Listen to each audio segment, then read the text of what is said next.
আমি একটু পিছনের দিকে ফিরে যেতে চাই। আপনারা দেখেছেন এর আগে ৯৬-তে যখন তত্ত্বাবধায়ক সরকারের ইস্যু তোলেন, তখন তৎকালীন জামাতের নেতা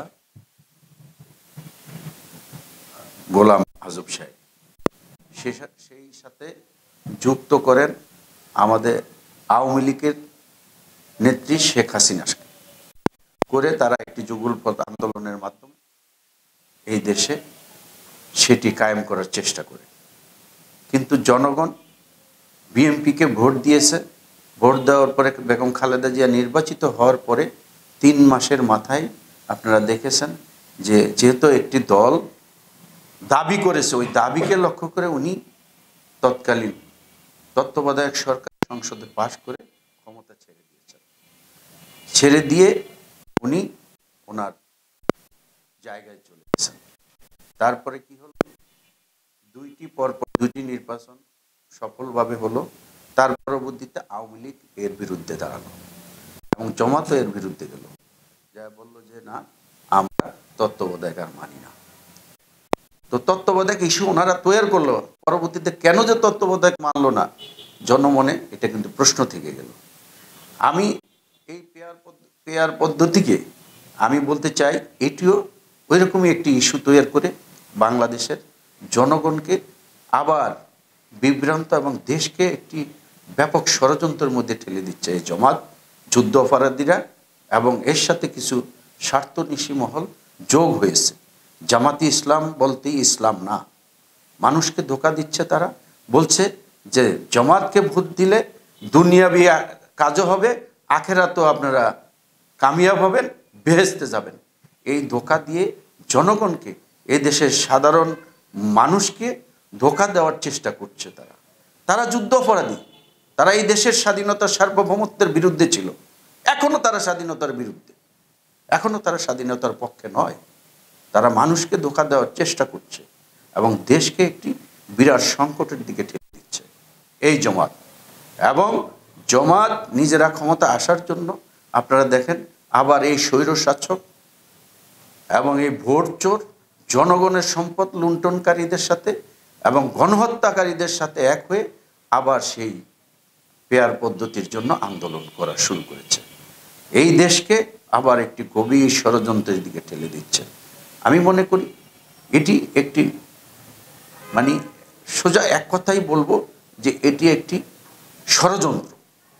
এটি কোনো নির্বাচনের দিকে যেতে দিতে চাচ্ছে না তারা।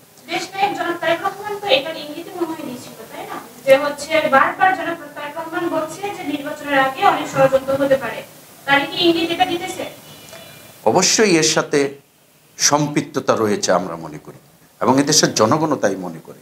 কারণ আমি আমার ভোট দিব, আমি নির্বাচিত করব আব্দুল করিমকে, কিন্তু দেখা যাবে ঢাকায় আমি ভোট দিলাম, কোথা থেকে সন্তোষ লারমা ইয়ের থেকে পাশ করে গেল, রাঙামাটির থেকে। বা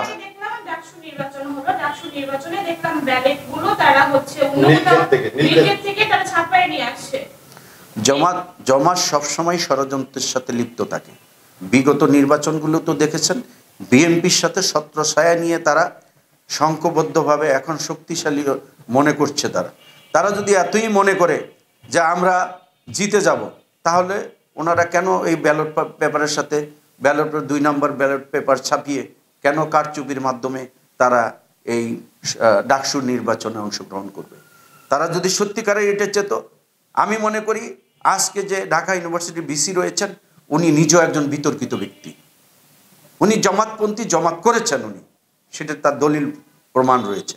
ওনারা এই ষড়যন্ত্রের মাধ্যমে ওনারা কি বোঝাতে চাচ্ছে, আপনি এই দেশটা তো কারোর বাবার না, এই দেশটা আমাদের সকলের। কারণ এই ষড়যন্ত্র করে ওনারা পার পাবে না। এই দেশের জনগণ কখনই এটার সাথে একমত হবে না। কারণ আপনারা দেখেছেন ডাকসুর নির্বাচন আর জাতীয় নির্বাচনে এক নয়, কিন্তু জামাত যে ষড়যন্ত্রকারী, ডাকসুর নির্বাচনে সেটি প্রমাণ হয়েছে। ভাই, ডক্টর ইউনূস একজন নোবেল বিজয়ী, একজন নোবেল বিজয়ীকে নিয়ে যে অসুর বানানো হলো, বা আমেরিকার প্রেসিডেন্টকে নিয়ে বা পাকিস্তানের প্রেসিডেন্ট, এটা আমরা যাব না।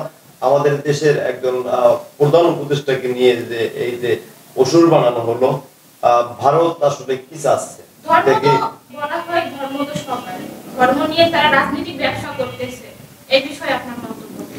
আমি এক কথা বলতে চাই, এটি ভারতের একটি ষড়যন্ত্র।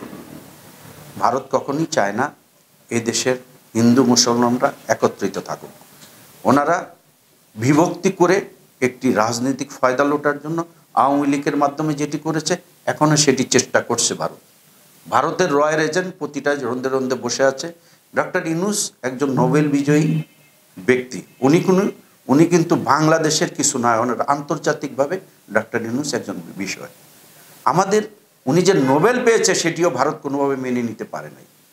আপনারা দেখেছেন বাংলা, আমাদের যে বাংলা এই বইমেলা যেটি শুরু হয়, 21শে বইমেলা, সেই বইমেলা দেখা গিয়েছে আপনি ভারতের একজন নোবেল বিজয়ী গিয়া এনে সেই বইমেলা উদ্বোধন করছে।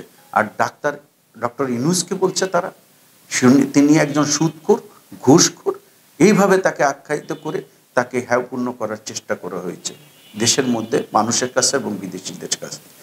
উনি কেন সেই বইমেলা উদ্বোধন করতে পারবে না?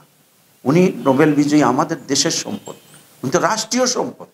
Doctor Yunus not only Bangladeshi, উনি আন্তর্জাতিকভাবে একজন খ্যাতিসম্পন্ন লোক। ওনাকে কেন ছোট করে দেখা হবে? আপনারা দেখেছেন রবীন্দ্রনাথকে সারা বিশ্বে যেভাবে তুলে ধরা হয়েছে ভারত, কিন্তু আমাদের প্রাণপ্রিয় কবি যিনি বাংলার রাখাল রাজা, এবং তাকে কবি নজরুল ইসলামকে এই ভারত বিভিন্ন ষড়যন্ত্রের মাধ্যমে অনেক খাটো করে রেখেছে, দেখিয়েছে। আপনার নির্বাচিত এলাকায় সর্বস্তরের জনগণ, অনেকে বলে নতুন প্রজন্ম কেন ভোট দেবে, আমি এই কথা বলবো না। আমি একটি কথাই আপনাকে বলবো, তারেক রহমানকে বলেছিলেন যে কিছু একটা, জনাব তারেক রহমান দেখাবো, আমি বলবো কিছু একটা আপনার কাছে বলবো যে সর্বস্তরের জনগণ কেন আপনার হাতে ধানের শীষের প্রতীককে নিরাপদ মনে করতে আছে? সর্বস্তরের জনগণ কেন ধানের শীষের প্রতীককে আপনাকে ভোট দেব? আমি জনগণ, এই দেশের জনগণ স্বাধীনতা যুদ্ধের পরে এবং আমাদের শহীদ রাষ্ট্রপতি জিয়াউর রহমানের হাতে গড়া বাংলাদেশ জাতীয়তাবাদী দল বিএনপি, আপনারা দেখেছেন যখন এদেশের মানুষ দিশেহারা ছিল, স্বাধীনতার পরে এই রাষ্ট্র কাঠামো যেভাবে ভেঙে পড়েছিল, আওয়ামী লীগের দুঃশাসনে যেখানে মানুষ দিশেহারা ছিল, মা বোনদের ইজ্জত লুণ্ঠন হচ্ছিল, স্বাধীনতার পরেও ঘরে ঘরে ডাকাতি ছিনতাই হচ্ছিল, আওয়ামী লীগ সব চুষে খাচ্ছিল, তখন এই দেশে মানুষ দিশেহারা হয়ে যখন পড়ে এবং শেখ মুজিব অবৈধভাবে এদেশের প্রধানমন্ত্রী নির্বাচিত হয়, তাজউদ্দিন আহমেদকে কিভাবে তারা খাটো করেছে, কিভাবে তাকে বের করেছে, কিভাবে দল থেকে পর্যন্ত তাকে বের করা হয়েছে। তো আমি বলবো এই দল আওয়ামী লীগ, এই আওয়ামী লীগের অত্যাচারের মধ্যে বিএনপি সবসময় জনগণের পাশে ছিল। আমি ব্যক্তিগতভাবে আমি এই দলের একজন কর্মী হিসাবে কখনো জনগণ থেকে বিচ্ছিন্ন হইনি এবং এই দল থেকেও বিচ্ছিন্ন হইনি। এই দেশের স্বার্থে, জনগণের স্বার্থে যখন যে কোনো নির্দেশনা এসেছে আমি অক্ষরে অক্ষরে পালন করার চেষ্টা করেছি। আমাদের বেগম খালেদা জিয়া, দেশনেত্রী বেগম খালেদা জিয়া এবং আমার চেয়ারম্যান, আমাদের এই দলের চেয়ারম্যান, ভারপ্রাপ্ত চেয়ারম্যান জনাব তারেক রহমানের নির্দেশে এবং আমাদের আমিনুল হক ঢাকা মহানগর উত্তরের যিনি সফল আহ্বায়ক এবং ক্রীড়া ব্যক্তিত্ব, তার নেতৃত্বে আমি কখনো যখনই যে দায়িত্ব এসেছে আমার দলের থেকে আমি অক্ষরে অক্ষরে পালন করেছি।